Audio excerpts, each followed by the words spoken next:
Mga kasayan, TMX 125, TMX 155, Motorstar 125, Rusi 125, CG 125, mga di-push rod na motor na katulad nito.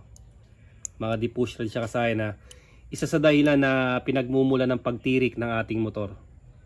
Ito siya kasayan. Isa rin sa dahilan niya na pinagmumula ng pagtirik ng ating motor, bigla na lang tayong titirik. Ito siya kasayan na, tingnan nyo ha. Ito yung okay. Ayan siya kasayan ha.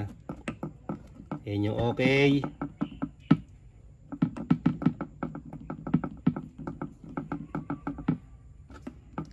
At ito yung nagtumirik. Ang mangyayari sa kanya kasayan, pagka tumirik siya, aandar pa rin naman siya. Pero napakatagal niyang ikik. Pagka isisilnyador mo na, mamamatay na yung motor.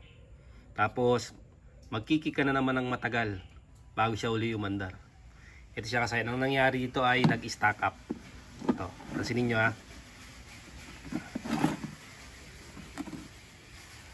Wala tayong taga-camera eh. Yan siya kasi na tumigas na yan.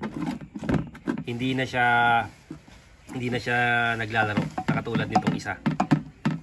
Nag-stack up siya. Ito, kadalasan nangyayari pag kulang sa change oil o hindi na nag-change oil, masyado nang umiitim yung langis o salin lang ng salin. At kung halimbawang nasira yung yung kanyang parang ganito kaya lang ito pang pang XRM, yung pampantra na ganito mas malaki. Pag nasira yung kanyang oil pump, hindi na aakit yung langis sa taas. Hindi na aabutin yung ating rocker arm. Bali ito yung problema niyang kasayan na rocker arm. Aandar ang motor pero hindi na siya makakatakbo. Pagka sinilinyador mo, mamamatay din.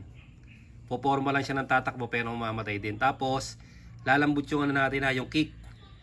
Mas malambot na siyang sipain kasi nakaano na yung ating yung ating naka-steady na yung ating rocker arm. Hindi niya na maano yung ating valvula.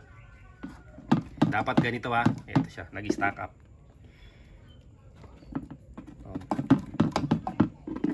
Para may idea ka kasaya na ito lang pala yung sira. Baka mamaya pagbintangan nyo kasi malakas yung kuryente. Ang una nyong gagawin, syempre ganito. Pagka tumirik yung motor, ite-testing nyo to kung may kuryente. Yan, testing nyo kung may kuryente. Automatic naman may kuryente siya.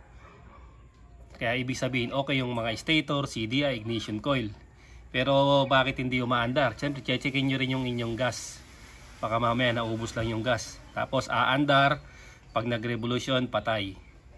Revolution, patay. Ito yung salarin niya kasaya na nag-stack up.